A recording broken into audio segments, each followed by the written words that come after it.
Estrada branca, lua branca, noite alta, tua falta caminhando, caminhando, caminhando ao lado meu. Uma saudade, uma vontade tão doída de uma vida que morreu.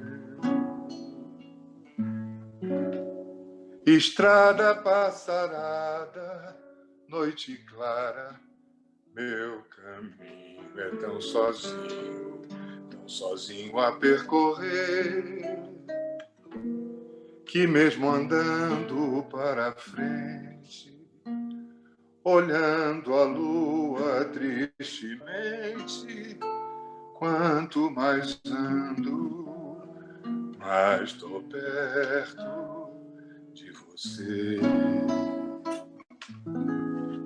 Se em vez de noite fosse dia e o sol brilhasse a poesia, em vez de triste fosse alegre de partir,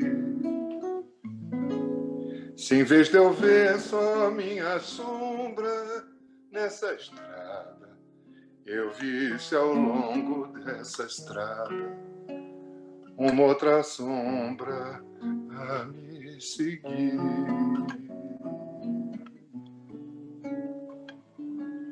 Mas a verdade é que a cidade ficou longe na cidade, se deixou meu bem querer. E eu vou sozinho, sem carinho, vou caminhando meu caminho, vou caminhando com vontade de morrer.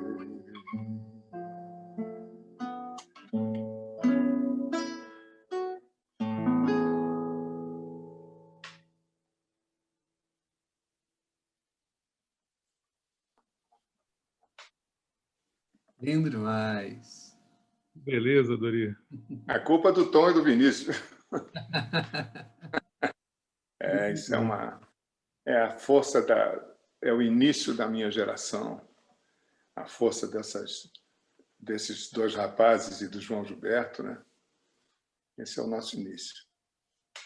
Então, Dori, eu queria, antes de tudo, quer dizer, te aplaudir aqui, né? Tem que ter alguém para aplaudir, né? Tempos de quarentena. E é o seguinte, a gente está aqui reunido aqui, né? Quer dizer, nessa live, né? Como se diz, por causa do Vinícius, né? Quer dizer, em torno da peça que Marcos e eu escrevemos sobre o Vinícius, e ele interpreta lindamente. E a ideia, a peça se chama, né, Com Amor, Vinícius, como a dedicatória de uma carta, como se Vinícius estivesse nos escrevendo uma carta do lado passado, né? E a peça tem um subtítulo que é Ou Como Sobreviver nesta Selva Oscura e Desvairada. A selva oscura e desvairada que o Dante Alighieri falava, né? Sim, claro. Era o inferno, né? Era quase um inferno. É um mundo em que a gente vive, né? Aí você cantando essa música sublime do Vinícius e do Tom, né? Quer dizer, é uma música que ela, além de linda, além de, enfim, de uma grande canção, ela anuncia, como você falou, anuncia uma geração que é a sua, né?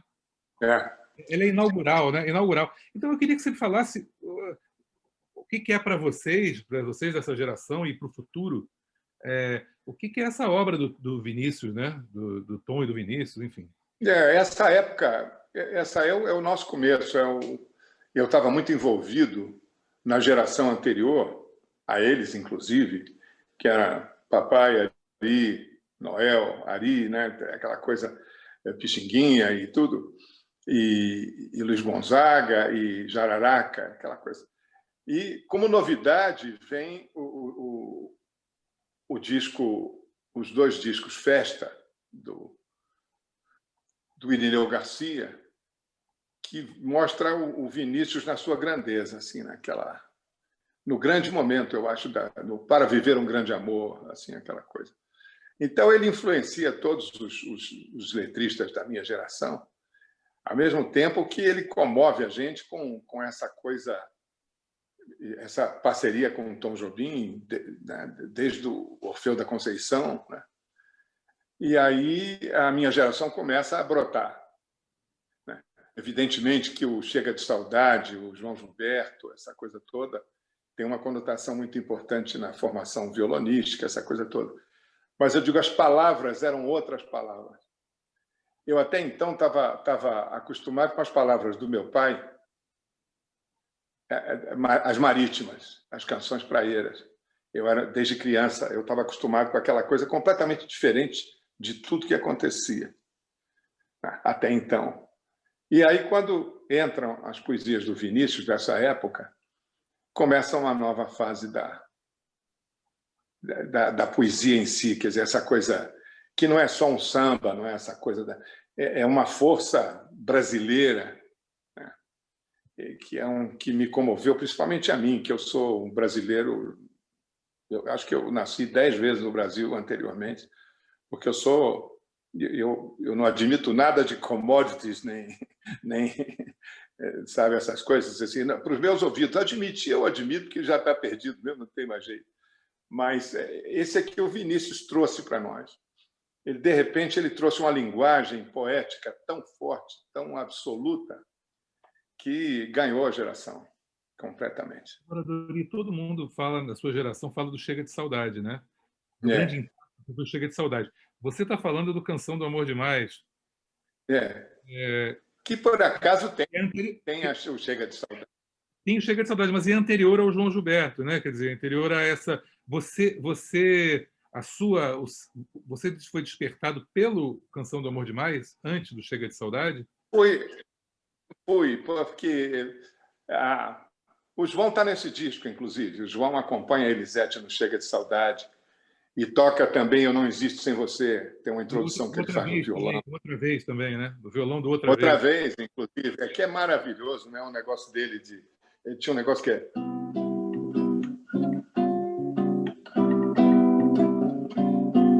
uns acordes que não se usava, né? O João tinha essa fotografia.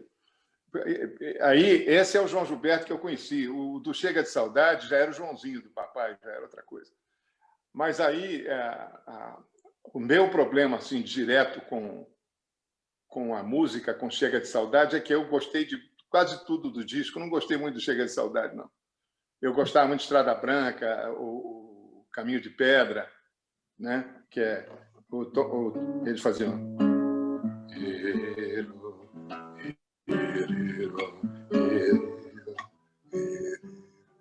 Velho caminho por onde passou, carro de boi, boiadeiro gritando. Esse troço é tão brasileiro e a letra é tão... A letra me ganhou muito, assim, de cara, que veio junto, né? Então, Jobim e Vinícius vieram juntos, assim, né? Uma coisa... A música Caminho de Pedra está na peça. Está na peça. Essa música é linda. Dos Janelas Abertas também. A Nana gravou isso agora há pouco tempo, eu fiz um disco para ela dessa fase, juntando essas duas ideias, exatamente porque as palavras do Vinícius de Moraes não têm mais nada a ver a partir do momento assim que ele faz Carlos Lyra, Baden-Powell, Edu Lobo, Francis Raime, são outras palavras. Essa fase literária do Vinícius de Moraes é impressionante. Isso que essa que eu sou fã. Para você, porque na época que o Vinícius começou a compor, a academia teve muita gente que começou a criticar o Vinícius porque fazer música não seria uma coisa de um poeta consagrado como ele. E, ao mesmo tempo, ele traz para a música popular brasileira uma riqueza muito grande, né? Então, você pode dizer que o Vinícius que a gente conhece hoje em dia também na verdade, é um reflexo desse compositor que ele virou, né? Queria que você falasse da importância disso, da poesia do Vinícius virando música, né? Como foi essa transposição? Como é que Qual foi o impacto que teve isso? Ele teve um impacto muito grande nas pessoas com sensibilidade suficiente para entender a música e a poesia da época, né? Outras pessoas estavam ouvindo outras coisas, Elvis Presley, não sei o que e tal. As pessoas ligadas, quem gosta de músico é músico, quem gosta de poeta é poeta, sabe? Eu cheguei a essa conclusão. E ele tem uma importância muito grande porque ele criou uma geração de novos letristas na música do Brasil, que é uma coisa impressionante. E a partir dessa fase, que é uma fase que não é muito falada, e graças ao Irineu Garcia e do disco Festa, eu conheci pessoalmente tudo, eu vi a bolação desse disco, essa coisa toda. E tem o da Elisete, depois tem o da Lenita Bruno com o Léo Perac. Por toda a minha vida, né? Por toda a minha vida. Eu fiz com a Nana agora exatamente a mistura desses dois discos e a mistura das orquestrações, as ideias brilhantes do Tom e do Léo Perac, que eu não quis ser eu quis ser muito acompanhar uma pessoa e tal. E essa é a importância que esses discos têm para mim, tanto do Tom quanto do Vinícius de Moraes. Eu acho que esse é o grande Vinícius de Moraes, na minha opinião. Eu sempre fui vidrado nesse Vinícius de Moraes. Tanto que eu ia fazer o disco com o nome de Antônio Carlos Brasileiro de Almeida Jobim e Marcos Vinícius da Cruz de Melo Moraes, sabe? Ficou muito grande, né? Mas eu tenho paixão, e a importância dele é vital para todos esses letristas que vieram depois. Toda a minha geração tem que tirar o chapéu mesmo para o Vinícius de Moraes, porque ele trouxe a poesia para dentro da música popular brasileira de uma forma nova, né? Foi criticado, evidentemente, né? Assim como o Jorge Amado, por exemplo, abandonou o Partido Comunista, e houve um líder comunista que disse que ele não vai vender mais livro nenhum. Aí ele fez o Gabriela Cravo e Canela e vendeu 1,5 milhão de livros, sabe? Então tem um pouco essa crítica. E o crítico normalmente é um babaca. O crítico, para mim, normalmente, ele tem uma posição babaca, ele tem uma posição antagônica por princípio. E ele tem as preferências e ele não consegue esconder. Por isso é que eu estou dizendo que é um babaca. Ele não consegue esconder a preferência. Então, ele diz assim, tem um artista, tem a Bethânia e tem a Nana, mas eu gosto da Bethânia para burro. Então, ele dá nota 5 estrelas para a Bethânia e 4,5 para a Nana. É uma coisa partidarista, republicana. Esse troço magoou muito o Vinícius. Inclusive, no golpe militar, ele sofreu perseguição no Itamaraty, foi tirada a pensão dele, a aposentadoria. Ele teve que vender um apartamento para poder pagar a dívida e tudo, graças a uma perseguição e uma certa inveja dos outros poetas, né? Que não conseguiram chegar nos pés dele em termos de música popular brasileira. Essa é a verdade. Agora, Dori, você teve uma vivência com Vinícius muito particular, né? Porque o Vinícius ele foi aos poucos abraçando, digamos assim, a música, né? E ele acabou se tornando um artista de palco, né? E você foi, se não o primeiro, acho que o Oscar talvez tenha sido o primeiro, Oscar Castro Neves, mas você foi um dos primeiros caras a acompanhar o Vinícius, né? No palco. Eu acho que o Baden talvez tenha sido o primeiro, porque o Baden foi parceiro. Mas eu me lembro, a primeira vez que eu toquei com o Vinícius foi aquele teatro Santa Rosa, que era na Visconde de Pirajá, ali na Praça General Osório. Meu vizinho, né? Que era do Aurimar Rocha. Aurimar Rocha. Não sei o que. Nós fizemos um show ali, era o Vinícius, o Francis, a Wanda e eu. Foi numa época em que, se você quiser localizar a época, eu não me lembro da data, mas o Chico tinha feito Bom Tempo e a gente cantava o Irene do Caetano, que o Caetano já estava exilado, com Gilberto Gil. 69. Esse foi o primeiro trabalho assim que nós fizemos juntos. Depois ele ficou extremamente impressionado quando a Nana gravou O Medo de Amar. Vira essa folha do livro. Ele passou a ver na Nana uma cantora que ele não conhecia, que a Nana amaciou muito, né? ela começou muito, depois do Saveiros, um pouco agressiva. Então, o Vinícius começou a apreciar. Então, eu fui chegando mais para perto. Aí tem filmes que eu acompanho, como você mencionou. Tem algum show que eu fiz que eu acompanhei a ele, o Baden, no Teatro Casagrande. Depois tem uma fase antes de 1970, não, 70. 69, o Vinícius foi com o Baden, o papai, o quarteto em si, foram para Buenos Aires fazer o Teatro Ópera. Foi um sucesso, né? Inclusive, o Calhou dos Santos está lá e dá de 4-1 num time argentino famoso. E tal, e eles foram no teatro. Foi um Deus me acuda, né? E eu voltei no ano seguinte com ele, que ele lançou um livro de poesia com Daniel Dibinski, e nós fizemos um trabalho num teatro pequeno durante 2 semanas. E ele era um ídolo nessa época, assim, e era um ídolo com esse trabalho. As pessoas conheciam muito esse trabalho. Depois as pessoas começaram com o negócio Garoto de Ipanema, essa coisa toda, que eu acho que é uma coisa muito diferente. Na minha cabeça, mediocriza um pouco aquela visão de menino que eu tinha do grande poeta dessa fase. É isso aí. Aí nós trabalhamos um pouco e fizemos Punta del Este, umas coisas assim, e depois nos afastamos. E como é que era o Vinícius no trabalho, assim? Quer dizer, ele era um cantor afinado, né? Quer dizer, como é que era o seu trabalho com ele? Você ensaiava, tirava os tons? Como é que você Eu trabalhava? tive que... Não, em Buenos Aires eu trabalhava sozinho, eram 2 músicos, eu me lembro até do nome, Moharra e Reusner. Eu fiz o roteiro, estabeleci o que ele ia cantar, porque ele tinha sempre assim, ele começou com esse negócio assim, não tem que botar uma mulherzinha para cantar com a gente, uma mulherzinha, tinha sempre um negócio de uma mulherzinha.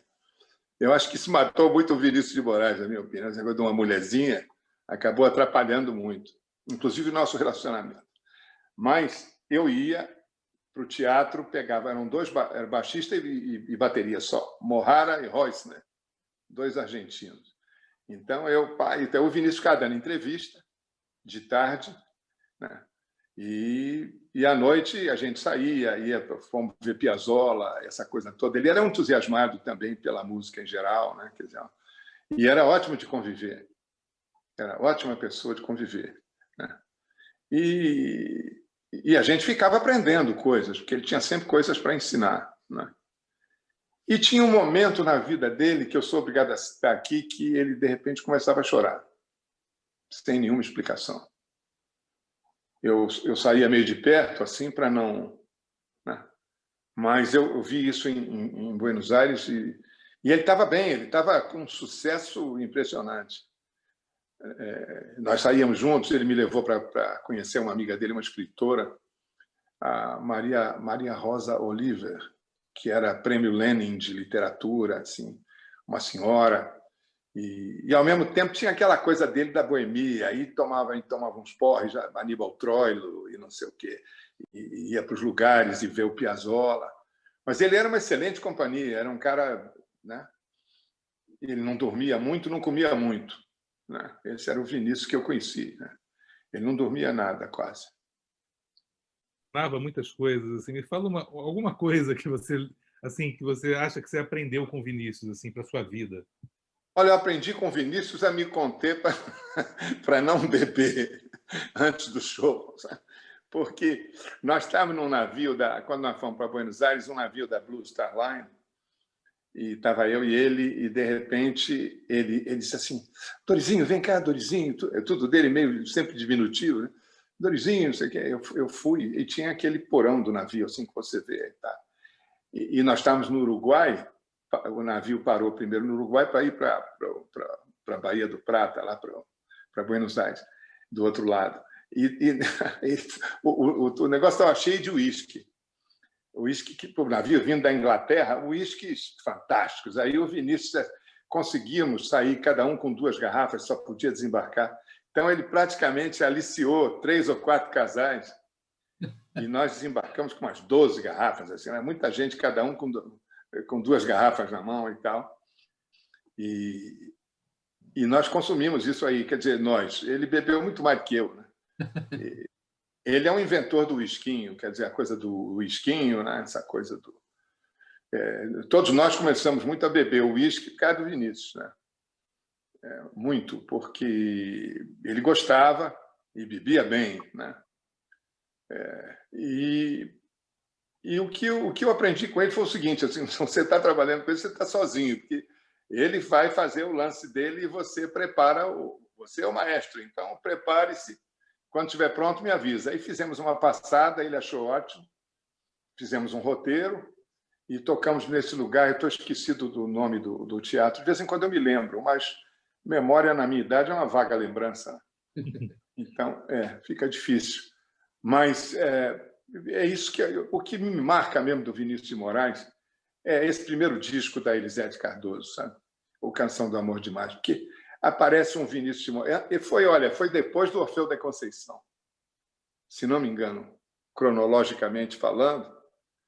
Eles fizeram no Municipal uma apresentação, eu quis ir, mas meu velho não deixou, porque eu era muito menino ainda. E ele foi com a mamãe e tal, e foi uma apresentação, tinha um cenário do Oscar Niemeyer, tá?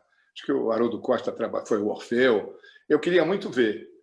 Depois apareceu, então, essa preciosidade. O Irineu foi lá em casa, inclusive, uma vez, e tal, Irineu Garcia, e fez esse disco. Esse disco, para mim, ele tem a grande importância da literatura na música, vem desse disco. Hein? Agora, Dorival, fala, desculpa. O Drummond tem uma frase sobre o Vinícius que ele fala que foi o único poeta que viveu como poeta. É verdade. Exato. Os outros poetas tinham emprego público. O Rio de Janeiro era a capital da República, né? Esses caras todos, grandes poetas, grandes escritores, todos tinham um emprego público, né? Que é um negócio para poder... Cultura no Brasil nunca foi uma coisa assim primordial, né? As pessoas me chamam de conservador, reacionário, seja o que for, mas eu acho que a qualidade das pessoas caiu muito. E a época que tinha muita qualidade, as pessoas estavam praticamente escravizadas a um emprego público, a um trabalho, né? A uma coisa não totalmente dedicada à literatura. Né? O cara era obrigado a ter um emprego para poder se manter, porque... Né? Sabe, numa terra em que pragmático é um matemático que roga praga, então fica muito difícil para... E a coisa foi... A grande vantagem dessa época é que eles nos ajudaram muito. Eu tive a honra até de escrever, musicar um poema de Manuel Bandeira. E, sabe, meu pai, inclusive, está nesse trabalho. Mas é muito difícil você acreditar que o Brasil era um país cultural nessa época também. É que os caras eram muito craques, né? Era muita gente boa. Então, a minha geração vem de um caminho extremamente bem traçado, né? De todas as maneiras, da música popular à literatura, a artes plásticas e tudo, né? Era uma coisa gloriosa. Você ia através do meu pai, eu conheci o Di Cavalcanti, conheci o Portinari, gente assim que não tem mais, Pansete, né? Não tem mais essa... Dori, onde é que desandou? Hein? Onde é que desandou? Olha, o golpe militar foi a última porrada que a gente levou de... E se bem que foi um incentivo, né? De uma certa forma, incentivou as pessoas a fazer um trabalho contra a censura, contra a revolução, contra o golpe, perdão, revolução, contra o golpe militar, essa coisa toda. Eu acho que aí foi a gota d'água para crescer. Sabe aqueles minutos, a visita da saúde, quando o cara está para morrer, tem uma visita da saúde, depois ele morre. Eu acho que aí começa a morrer. Começa a morrer e aí você tem um trabalho lindo de ótimos letristas, assim, que a gente chama de letrista, mas são poetas. Você tem o trabalho do Vitor Martins, por exemplo, do Paulo César Pinheiro, do Chico Buarque de Holanda, né? Quer dizer, são pessoas que nasceram muito nessa época triste para o Brasil uma época meio parecida com a que a gente está vivendo agora, né? Só que eu acho que era menos burra, era mais violenta. Porque eu não ouvi ninguém dizer que a Terra era plana nessa época, realmente, que a NASA tinha inventado essa história, né? Eu nunca vi tanta gente com... Eu estou vendo livros atrás de você. Eu nunca vi tanta gente com esse perfil de queimar livro em praça pública, sabe? Assim, é isso que nós estamos vivendo. E eu, infelizmente, aos meus 77, eu sou obrigado a presenciar essa... Houveram atos criminosos, mataram amigos meus, tanto no Brasil, quanto na Argentina, quanto no Uruguai, pessoas que eu conheci, né? Mas eu acho que com tudo isso, a burrice empata, sabe? Eu acho que essa ignorância crassa que nós estamos vivendo, né, não tem nada a ver com Por Toda a Minha Vida e com o disco da Elisete. É curioso que a gente fez essa peça justamente por isso, por sentir que esse momento que a gente está vivendo guarda alguma semelhança com o momento em que o Vinícius foi expulso do Itamaraty, né? Pô, exatamente pelo fato, nós tivemos um show, acho que o problema dele começou no show que eles fizeram no Bom Gourmet, que eu tive o prazer de assistir. Você não viu, que eu tenho certeza que você não viu, que você é menino. Não era nascido. Você não era nascido, nem você, nem o Marcos. Eu fui ver, e era um negócio extraordinário, que você tinha o Vinícius, mas tinha o Tom, o João Gilberto e os Cariocas, tudo junto. Nossa. Isso num palco pequeno, no Bom Gourmet, que era na Avenida Copacabana, ali e tal. Acho que tem uma farmácia no lugar agora. Tá. E esse show, e atrás, na Barata Ribeiro, outro show muito importante, o Vinícius com o Papai e o quarteto em si, já com a direção do Oscar Castro Neves, os arranjos do Oscar e tudo. Paulo Tapajós, Paulo Soledade era o dono do Zum Zum. E esses dois foram os dois maiores shows da época, assim, né? A novidade do Vinícius no Bom Gourmet exatamente entrou um pouco esse lado do Garota de Ipanema. Acho que foi lançado ali nesse show. Lançado ali. Eu não tenho mais muita memória, não, Hugo, mas eu assisti algumas vezes e tal, por intermédio. Papai trabalhava no 36 à noite também. Então, você via... Tem fotografias assim da quantidade de pessoas importantes que iam assistir esses shows. Importante no sentido musical e literário, né? Claro. E foi um trabalho realmente foi maravilhoso. E o Soledade abriu muito isso e tal, esse campo, né? Tem uma foto famosa do seu pai com Jorge Amado. O Jorge morava ali perto. Uma garrafa de uísque, os dois, e Tom e Vinícius, enfim, eles indo cumprimentar o Tom e o Vinícius, né? O Jorge morava ali perto, na rua Rodolfo Dantas, perto da praia, no quarteirão da praia. Ele tinha um apartamento ali e tinha um passarinho, um currupião que vinha no ombro dele, assim, né? Todo colorido, bonito mesmo. Enfim, para mim, a importância de vocês estarem fazendo isso, e eu, há pouco tempo atrás, estava até com o Hermínio, foi a primeira pessoa que eu mostrei o disco da Nana, foi o Hermínio. E ele ouviu assim, e ele ouviu sem calça, né? Porque traz de volta essa época, que é uma época de uma beleza, de uma estética, que não tem mais, né? Não tem mais essa estética. Nós mesmos estamos esvaziando, se bem que eu continuo fazendo música, porque eu faço música com o Paulinho. Se ele mandar 10 letras, 5 eu vou musicar. Então, da morte do meu pai e da minha mãe para cá, eu já devo ter feito umas 150 músicas, porque eu estou sempre dependendo muito dessa coisa. Isso tudo vem dele. Isso tudo vem dele. Os caminhos que ele tomou depois, assim, para mim não tem a menor importância. Eu gosto muito do Baden, eu acho, mas eu prefiro o Baden com Paulo César Pinheiro, por exemplo. Eu gosto mais. A Elis também gostou mais. Dori, eu fiz uma pequena pesquisa. Você gravou 10 músicas do Vinícius. Ah, é? Me diz aí quanto. Não, são 10 músicas. São 10 músicas. Por exemplo, você gravou algumas. Você gravou, por exemplo, o Samba do Carioca. Eu cantei isso. Que é do Carlos Lira, já. Do Pobre Menina Rica, né? Você gravou um Afro Samba do Baden também. Com a Adnei e o Sérgio Santos. O Mário Adnei e o Sérgio Santos. Você é um intérprete do Vinícius importante, né? Quer dizer, você Eu continuou... não sei se eu sou, porque eu não sou só um intérprete do Vinícius, tem um parceiro, né? Tem o Baden, eu sou muito músico.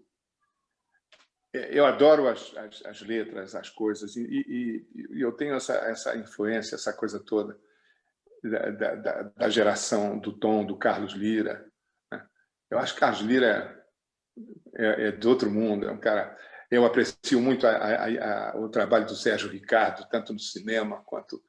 Essa geração, da minha geração, que está com 85, 86 anos de idade, quase 10 anos mais velhos, né? E eles todos vêm dessa fase em que o Vinícius sei lá, ele tem uma importância nessa hora da música do Brasil que, né, o Carlinhos estava meio com o Ronaldo Bosco ali na época, fazendo Bossa Nova.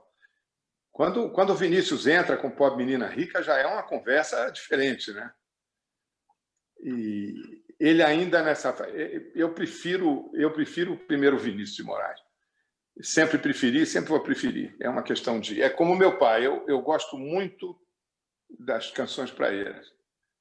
Saiu das canções praeiras, eu fico assim olhando, muito bom e tal, legal. Tal. Pode até ser importante, mas o que me tocou de menino foi isso. E no caso, né, do disco que Elisete gravou dele e do Tom, é a hora que marca realmente a minha vida. E até pelo violão, porque eu comecei a tirar o violão do João Gilberto do disco da Elisete Cardoso. Olha só. E a minha geração não tinha ouvido esse disco, não. Garanto a você que não. A grande maioria não tinha ouvido esse disco, que era um disco muito especial, né? Era uma coisa assim como a editora Sabiá, na época, que reunia todos aqueles caras. Tal, né? Esse O disco... selo Festa era dedicado à música clássica, né? E à poesia. Exato. Então, é interessante que ele trata Tom e Vinícius como como seria mesmo, né? Que é um clássico brasileiro, né? Exatamente. O Tom, inclusive, tem rasgos de Villa-Lobos nesse disco, assim, coisas lindíssimas de essa, como eu falei, o velho caminho por onde passou, o carro de boi, boiadeiro, né? Ele tem um movimento de orquestra. É uma coisa muito villa-lobiana, assim, ele tinha uma influência. Inclusive, o Tom dizia que conheceu o Villa pessoalmente, que ele estava deitado no chão, que ele estava doente já nas últimas. E ele escrevia a música deitado no chão, com o rádio ligado, a televisão, não sei o quê. O Tom perguntou para ele, né, como é que ele conseguia.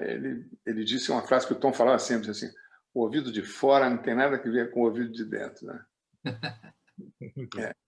Então, essa qualidade que nós tivemos no Brasil, ela começou a acabar, como eu disse a você, no golpe militar. E aí culminou com essa invenção desse telefone maldito, desse celular e dessa rede social. Que aí realmente esculhambou a guerra. Radical, né? Aí esculhambou pelo seguinte: você está dando voz a todo mundo, e, como eu disse a você, num país que a grande maioria acha que pragmático é um matemático que roga praga, você imagina a rede social na mão das pessoas. Quer dizer, o cara... E nós não temos notícias falsas, nós temos fake news, nós temos commodities, nós temos bullying. Eu morei 27 anos na Califórnia, tem paciência. Dá um time. Dá um time. Ô, Dori, vamos então, já que a gente falou tanto disso, né, Marcos? Vamos encerrar essa conversa adorável com um Tom e Vinícius desse disco, né? Que vai ser o... Que eu vou tentar fazer a introdução do João. Pode ficar ligado, não atrapalha, não. Se o telefone tocar, eu falo assim, não, diz que eu não estou. Ele tinha uma introdução que era mais ou menos... Mas...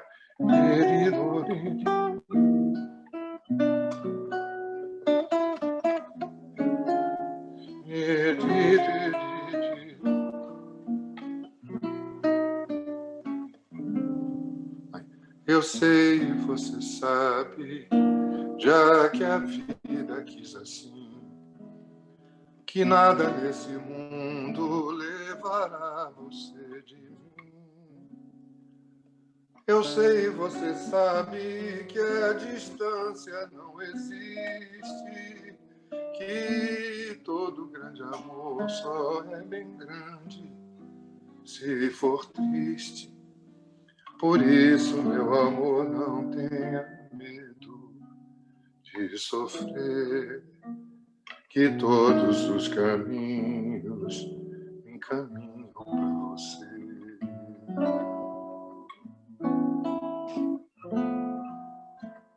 Assim como o oceano só é belo com luar,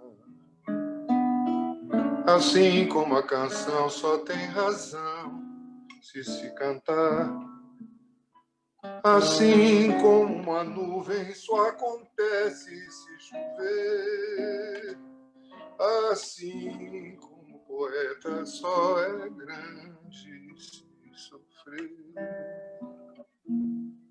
assim como viver sem ter amor não é viver.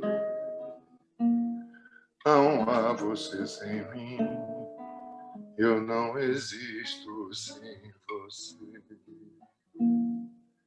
Não há você sem mim,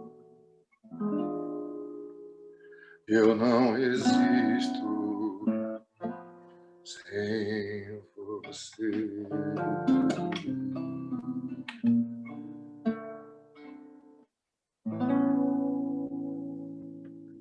Antônio Carlos Jobim e Vinícius de Moraes. Bravo! Obrigado. Obrigado a eles. Né? Muito bom, Dani. Isso. Eu me tornei essa pessoa, assim, misturado com meu pai e com eles dois, que com o Vinícius. É isso aí. Para a gente é um presente ter você com a gente aqui nesse projeto. Muito obrigado a vocês. Tá? Lembrado do nosso poeta. Saber de e muito sucesso no trabalho. Eu queria que seja muito sucesso no trabalho e que as pessoas possam tomar conhecimento disso, né? Sem estar pensando que essas pessoas estão virando estátuas na orla marítima do Rio de Janeiro. Tomara que... É isso aí. Super obrigado aí. Obrigado a vocês, tá? Um grande abraço.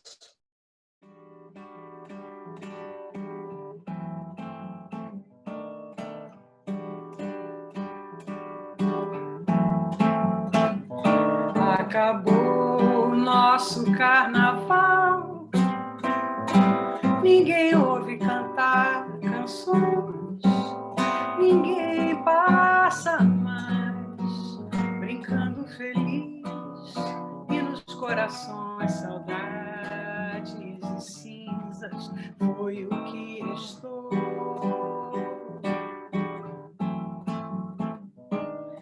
Pelas ruas o que se vê é uma gente que nem se vê, que nem se sorri, se beija e se abraça, nem sai caminhando, dançando e cantando cantigas de amor.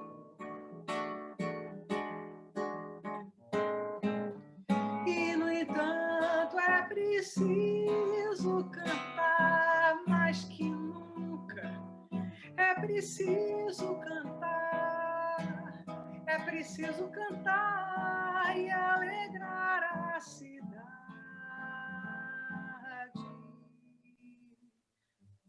A tristeza que a gente tem qualquer dia vai se acabar, todos vão sorrir. Voltou a esperança, é o povo que dança, contente da vida, feliz a cantar.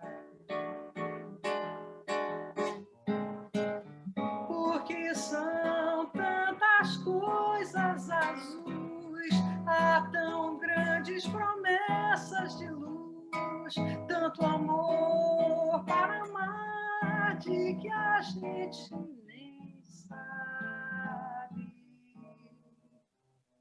Quem me dera viver pra ver e brincar outros carnavais. carnavais, que marchas tão lindas, o povo cantando seu canto de paz, seu canto de paz, seu canto de paz.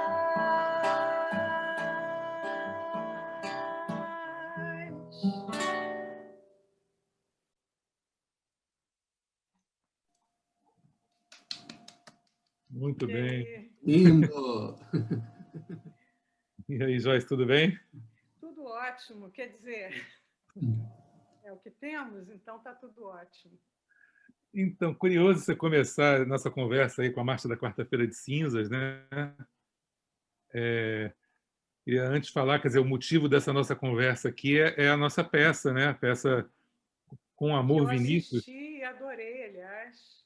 Obrigado, que bom. E o Com Amor, Vinícius, né? Que é como se fosse uma dedicatória do Vinícius, né? Como se o Vinícius estivesse nos mandando uma carta lá do passado, né? E é justamente tentando pegar a experiência do Vinícius, né? Naquela outra época difícil do Brasil, Naquela outra quarta-feira de cinzas, né? outra quarta-feira de cinza. E eu acho curioso que você gravou essa música em 1975, né? Exatamente. Justamente no seu disco talvez mais político, né? Que é o Passarinho Urbano. E você estava se referindo, evidentemente, àquele momento, né? O momento da ditadura militar mais pesada, né? É, E essa música foi feita um pouco no clima do golpe militar, né, de 64. Foi lançada nesse contexto, né? diz a lenda que não, né? Que foi, na verdade, uma coincidência infeliz, né? Que eles fizeram essa música e logo em seguida o golpe aconteceu, mas não foi.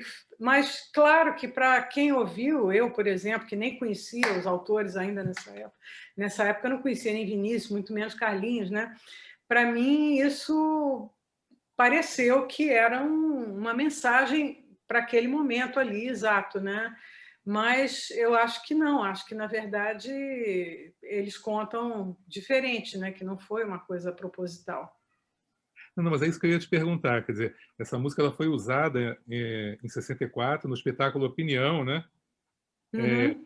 Nesse contexto. Você usa em 75 nesse contexto. E nós agora usamos essa música na peça. Nesse contexto. No contexto que estamos vivendo, né? Enfim, a gente nunca sabe, né?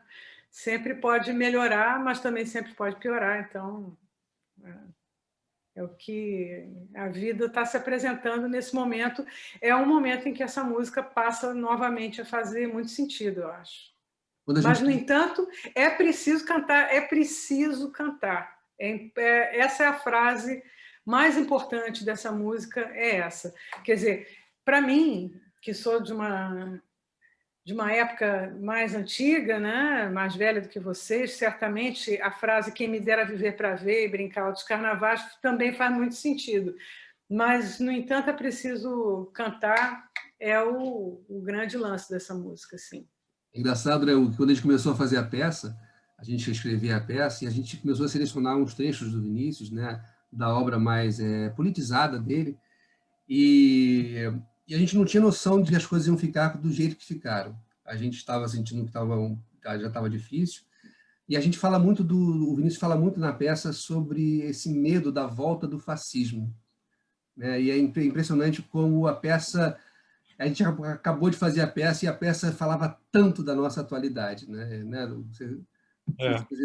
E não foi uma coisa pensada da gente. A gente escreveu, mas não foi exatamente pensando sobre dar um recado, nada disso. A gente queria falar sobre um momento político do Brasil numa época e que casou tão bem, infelizmente, né?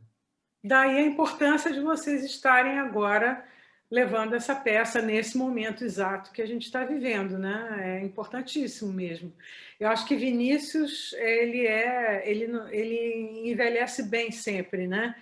Então o texto dele, as canções, tudo dele sempre é muito atual, e eu acho que assim, o Brasil é que não é que envelheceu mal, né?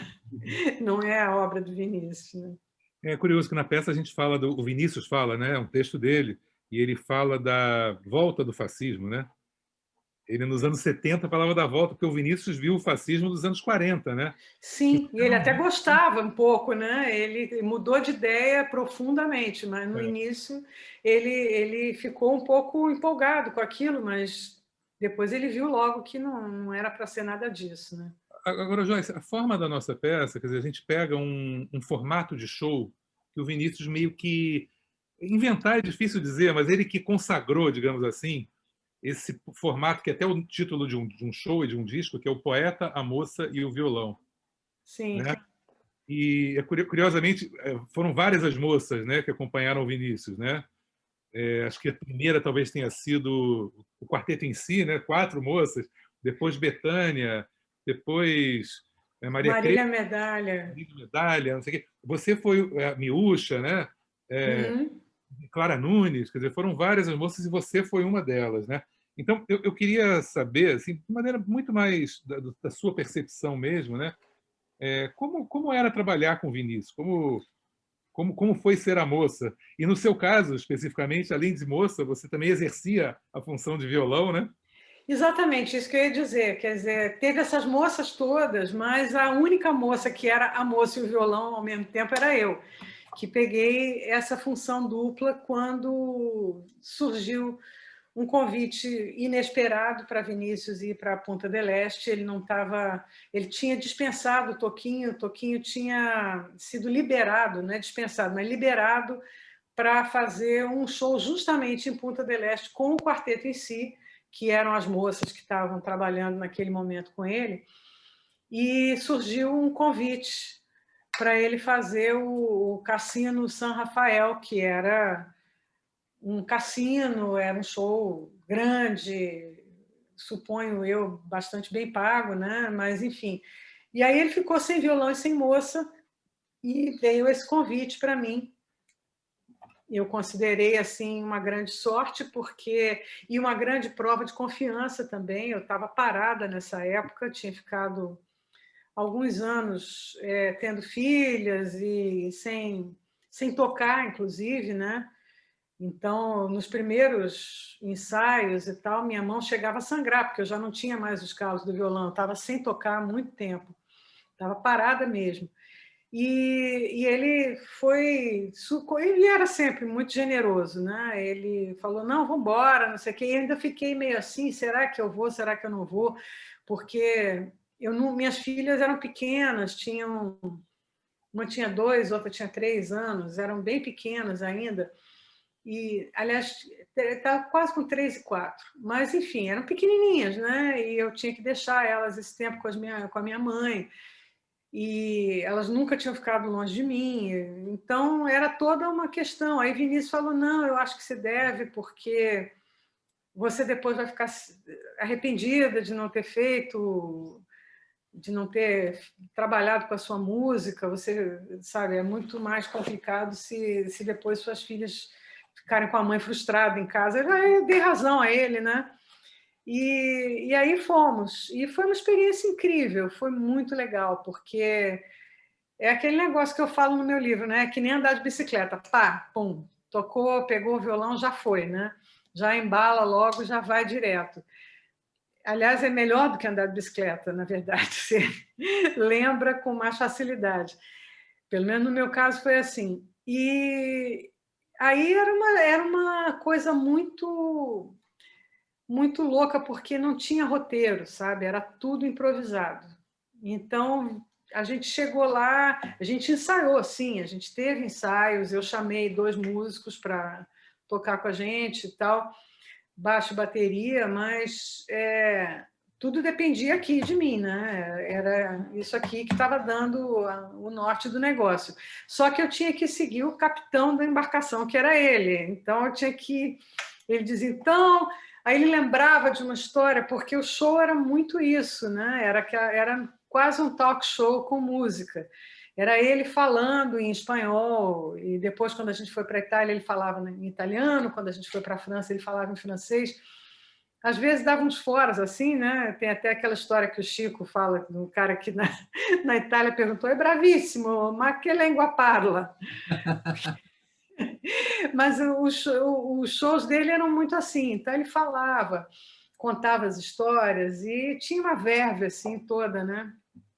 E aí alguma história lembrava ele de uma música e ele falava, então, pá, aí lembrava, dava o nome de uma música e lá ia eu atrás, né? Tinha que acompanhar, não tinha jeito. Foi ótimo, era quase fazer um baile toda noite ali ao vivo. Você tinha que estar pronta para qualquer eventualidade. Uma curiosidade, que a gente, eu acho que eu não cheguei a ver o Vinícius no palco, mas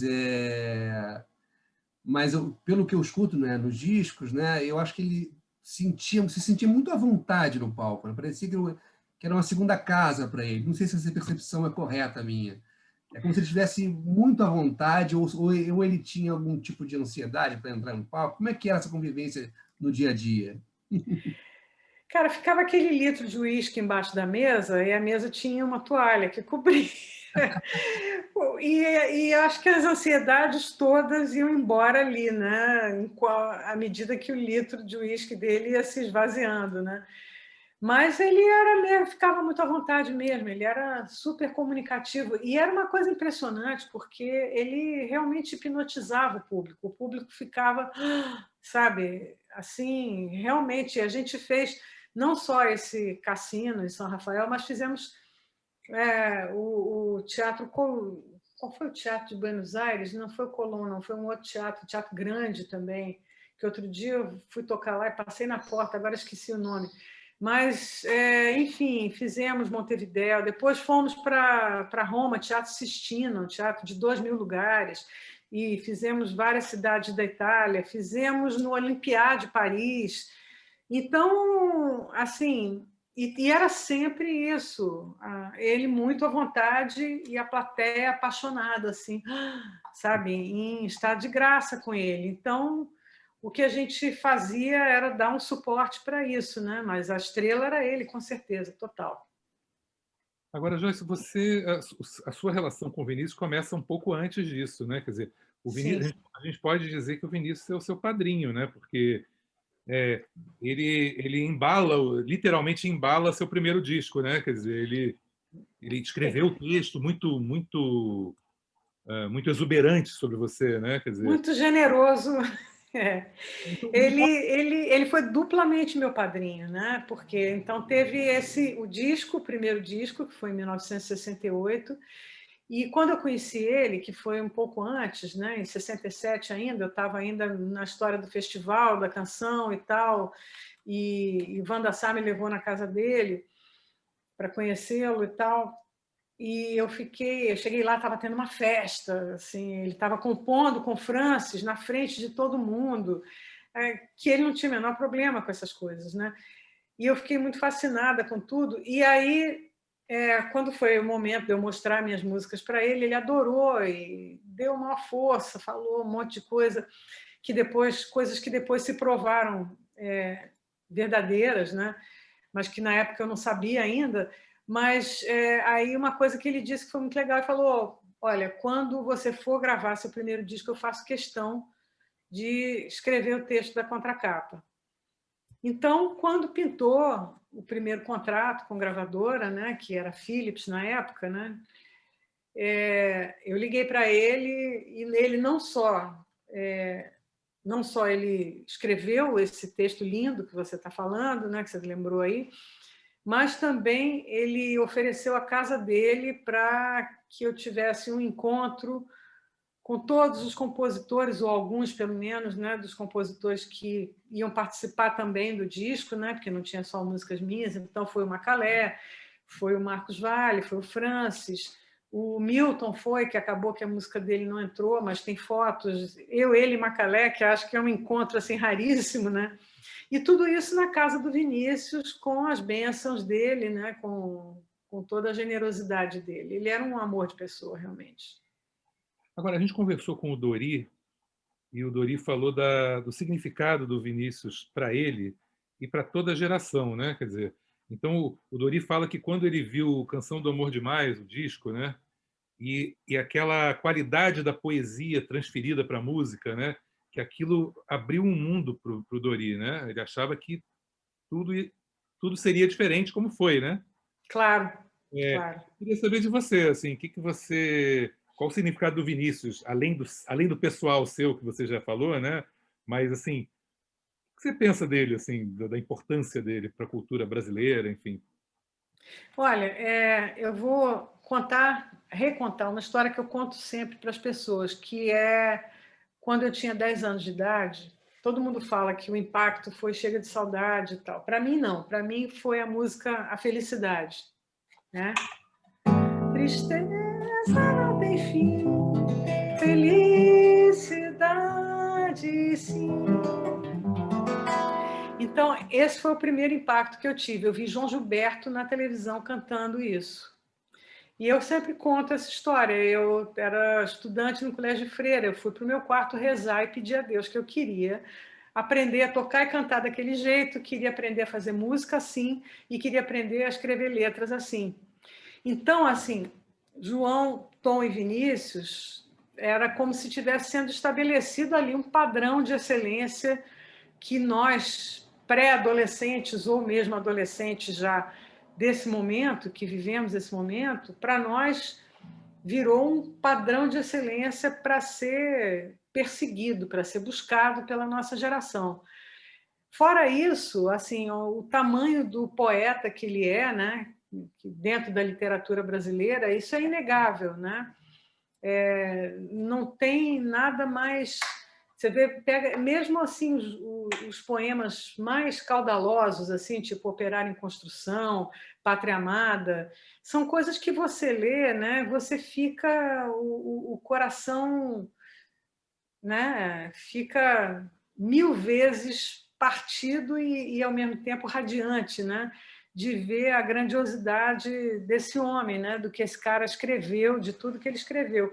E na música popular ele era completamente democrático, né? Então primeiro que ele recebia os jovens super bem e já queria logo ser parceiro de todo mundo, e eu fui aquela otária que não aceitou esse convite, porque foram várias vezes ele falando: cadê aquele samba? Mostra aí que eu quero fazer uma letra para você, não sei o que, a burra que achou que não estava à altura, então não fui. Mas os outros foram, né? E se deram super bem, porque são parcerias maravilhosas, né?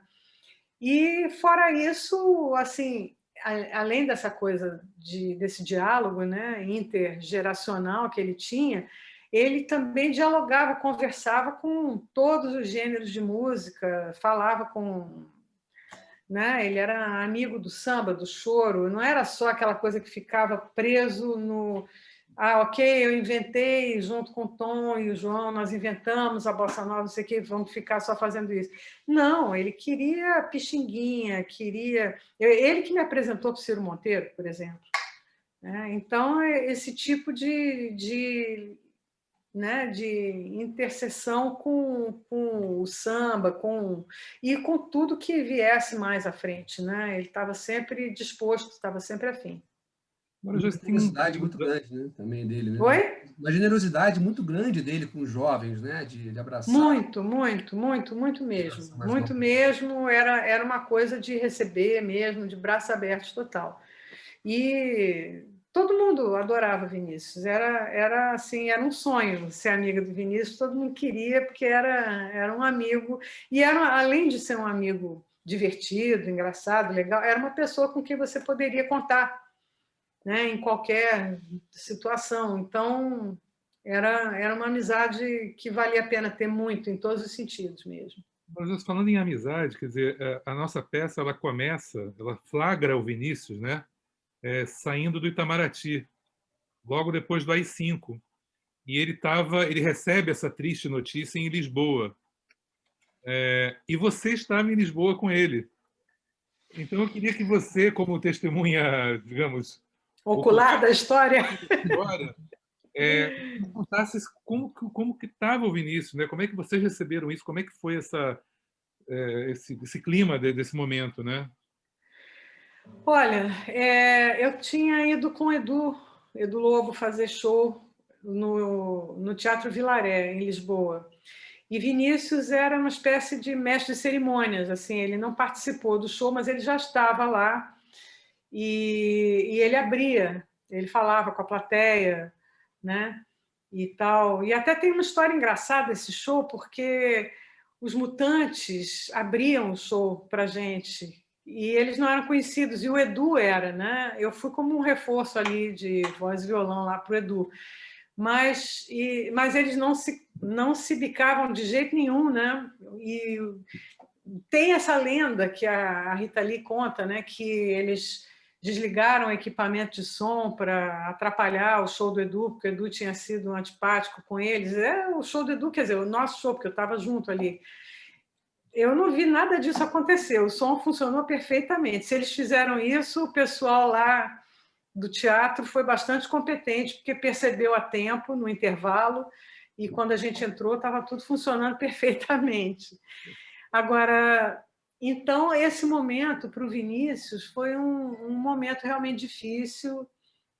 Ele ficou bastante triste, bastante chateado, e, enfim, era uma coisa porque ele já estava... Ele gostava do Itamaraty, sabe? Não é que ele gostasse do trabalho propriamente, mas tudo que significava para ele ser um diplomata. Por outro lado, era uma coisa que tolhia muito, porque ele tinha muitas regras e proibições, né? Não pode se apresentar não sei aonde, não pode fazer show, não pode isso, não pode aquilo. Então, foi, ao mesmo tempo, duro, difícil, sofrido, mas, olhando agora, né, tantos anos depois, eu acho que foi libertador para ele, sabe? Foi uma coisa onde ele virou o poeta, com P maiúsculo, que todo mundo fala. Quando fala o poeta, você sabe que é ele, né? E hoje em dia, eu olhando para trás, eu acho que isso abriu essa perspectiva para ele, de viver como poeta, sabe? Sendo poeta, viver como poeta, publicamente como poeta, chutou o balde mesmo, e dali para frente a vida dele passou a ser poesia e música, e ele viveu muito bem, obrigado, assim mesmo, com todo o Itamaraty que mandou ele embora. Joyce, outro dia achei uma preciosidade, que é uma entrevista do Vinícius chegando em Portugal para essa... Aí o repórter da RTP pergunta para ele assim, não, fala assim, Vinícius, poeta e diplomata. Ele, cada vez mais poeta e menos diplomata. Ele fala, pois é, agora você vê. Estava sentindo já, eu acho, né? Eu acho, porque eles já deviam estar no pé dele há muito tempo, né? Aliás, estavam, pelo que a gente sabe das histórias anteriores, antes até de eu ter conhecido ele, né? Aquele show do Bom Gourmet, o disco Canção do Amor Demais, tudo foi feito assim, obedecendo a regras muito estritas, né? Do que podia, do que não podia. Então, na hora que ele chutou o balde mesmo, aí a vida mudou totalmente. Agora, Jéssica, o que você acha do Vinícius puramente artista de palco? Assim, como é que você... porque ele permitiu, uma das coisas que o Vinícius fez de importante foi permitir que pessoas que não tivessem, por exemplo, uma grande voz, né? Porque antigamente só cantava quem sabia cantar, né? Quem era cantor de verdade, né? Quer dizer, a sua geração foi a primeira geração, não é o seu caso, evidentemente, mas de vários artistas que não seriam cantores se o Vinícius não tivesse aberto esse caminho, né? Então eu queria que você falasse um pouco sobre essa vertente do homem comum cantando, sabe? Da pessoa comum. Mas não tem ninguém era menos comum do que ele. Aí já essa tese já caiu, porque ele era totalmente incomum. Ele não era um homem comum. Então, em não sendo um homem comum, ele tinha o direito absoluto de chegar lá e apresentar a obra dele do jeito que ele queria, com as pessoas que ele queria, com os acompanhantes que ele escolhia. Então, era totalmente... estava totalmente entitled, como se diz em inglês, né? Quer dizer, ele estava totalmente no direito de fazer tudo isso. Não é como qualquer pessoa que chega e vai cantar e passa vergonha, não sei o quê. Não sei, porque eu até sou favorável. Eu acho que ninguém passa vergonha, porque qualquer pessoa que está se expressando está no pleno direito, mas não era o que tinha naquele momento, realmente. Só que não era... Essa tese do homem comum já não funciona muito, porque ele era o autor, né? Então, é o autor que está ali apresentando, e depois ele gravou disco, por exemplo, aquele disco dele, Toquinho, com Ornella Vanoni na Itália. Tudo bem que a Ornella Vanoni era a grande dama da canção italiana, mas vendeu horrores, mas vendeu muito aquele disco. E era todo baseado em 2 não cantores, né? Então, é uma coisa realmente interessante isso, né? De ver que, a partir do momento, o autor passa a ser considerado. A gente tem uma gravação do Vinícius, né, em que ele fala que, quando ele foi convidado pelo Aloysio de Oliveira para fazer o show do Bom Gourmet, ele recusou, porque ele falou: eu não sou cantor. Aí que o João Gilberto falou para ele: não, Vinícius, você é afinado e todo mundo tem direito de cantar. Pronto, aí, tá vendo? Aí o Vinícius foi cantar, né? Então, eu digo essa ideia do todo mundo tem direito de cantar, né? Quer dizer, o Vinícius, ele permite isso, né? Quer dizer... Claro. Claro. Eu estava falando, né? Agora, independente disso, ele tinha um personagem no palco, né? Esse personagem era o que fascinava mais as pessoas, além das canções maravilhosas, né? Mas tinha essa coisa desse personagem no palco, do poeta, levando sua própria... Imagina, eu fico pensando os poetas amigos dele, por exemplo, Pablo Neruda, Ungaretti. Você não imagina nenhum desses caras, né, subindo num palco para cantar um samba, né? Mas ele tinha isso total, estava nele isso. E acho incrível também que as pessoas iam para ver um show, mas não era um show só de música, era um show de poesia também, era quase um sarau, né? E ver aquele homem falando poemas e mais poemas, né? Ouvindo a palavra do Vinícius, né? Eu acho tão interessante isso, que acho que eu não consigo ver um show desses nos dias de hoje, sabe? Acho que a velocidade do mundo de hoje não permite mais essa contemplação de se parar e de ver. E é algo tão fundamental, né? Se a gente tivesse mais poesia nos dias de hoje, seria tão interessante. Como é que você acha, Joyce, que seria o Vinícius hoje no palco, com tudo que a gente está vivendo? Olha, isso eu acho meio complicado de dizer, porque ele é um homem do século XX, né? Ele é um homem de 1913. Então, é muito difícil você imaginar, com todos aqueles pensamentos que ele tinha, que muitos desses pensamentos, por exemplo, em relação à mulher, ficaram, digamos, desatualizados, né? Já eram meio desatualizados ali naquela época. Aliás, isso era uma questão que a gente tinha na boa, brincando e tal, mas eu sempre pegava muito no pé dele por causa dessa coisa do exatamente uma coisinha, essa coisa toda minha. Coisa, Vinícius, como coisa. Mas tinha isso, quer dizer, isso já era um pouco desatualizado mesmo. Então, para hoje, eu acho que... Eu não sei se há lugar para um Vinícius de Moraes hoje, nesse mundo tão bruto que a gente está vivendo, né? A gente está vivendo uma realidade muito bruta, né? Por outro lado, ao mesmo tempo que eu estou falando isso, tem o lado direito do cérebro fala uma coisa, o esquerdo fala outra, né? Que, ao mesmo tempo, por outro lado, ele seria absolutamente necessário nos dias de hoje, né? Então, é uma contradição, mas tudo em arte sempre é uma contradição, né? Eu vejo essa grande contradição. Não haveria lugar para ele, porque o mundo ficou mais rude. Mas, por outro lado, seria necessário ter outros Vinícius para talvez trazer mais delicadeza para esse mundo rude, né? Então, não sei, é um dilema. Não, e é curioso você falar isso, já que quando a gente foi fazer a peça, quando a gente foi escrever a peça, a gente pegava trechos do Vinícius de canções que pareciam eruditas, de poemas que pareciam populares, de falas dele, improvisos dele que pareciam poemas, poemas que pareciam fala, né? Quer dizer, o Vinícius ele tinha essa rara capacidade, né, de usar a língua, a linguagem, né, em todo o seu esplendor, né? A palavra, né? A Palavra, força né? da palavra. Mas aí eu penso no Fernando Brant, que é outro poeta, aí, dizendo, telefonista, a palavra já morreu. Isso lá nos anos 70, né? Então, a gente não sabe, né, o que vai ser da palavra. A palavra hoje é um mistério muito grande, porque as pessoas usam pouco a palavra. Assim, eu vejo, porque eu tenho neto, inclusive, que escreve para mim, assim, vai dizer verdade, ele escreve VDD. Obrigado, OBG, sabe? Saudades, SDD.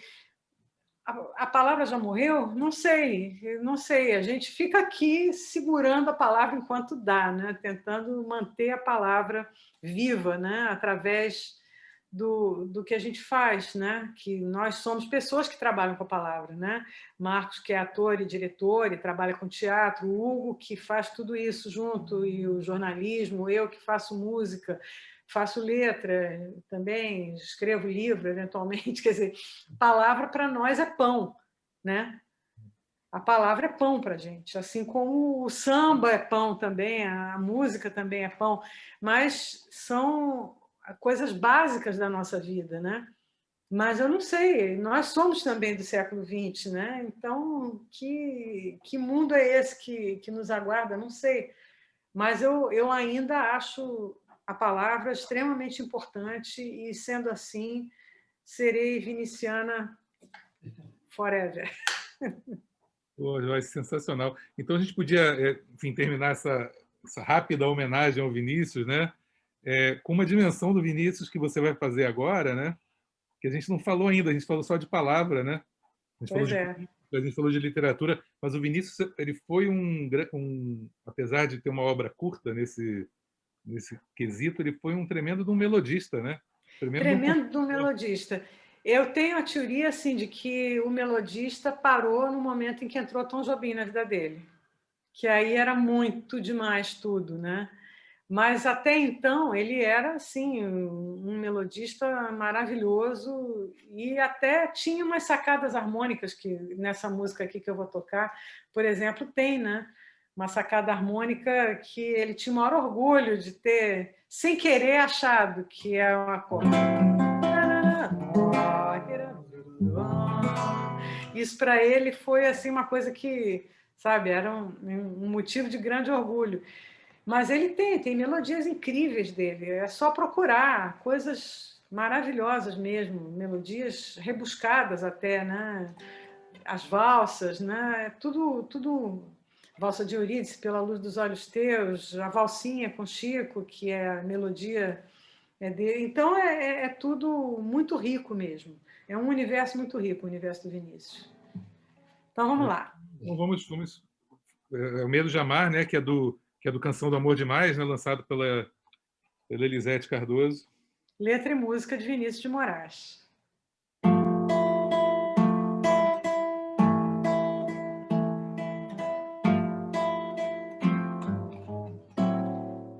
Vire essa folha do livro e se esqueça de mim.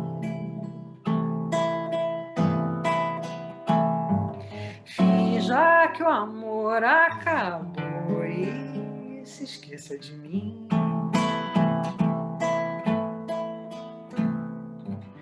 Você não compreendeu que o ciúme é um mal de raiz e que ter medo de amar não faz ninguém feliz. Agora vá sua vida como você quer.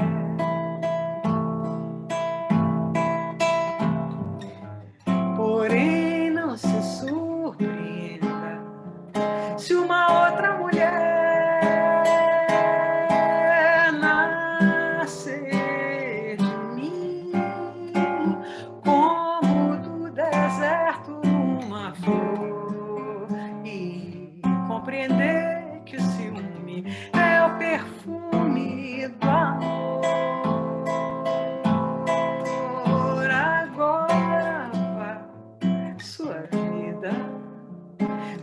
você quer.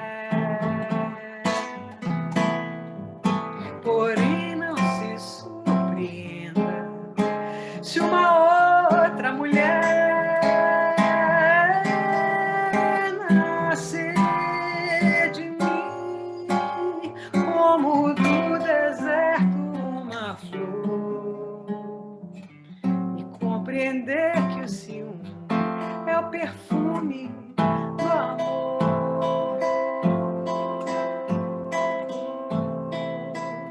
é o perfume do amor.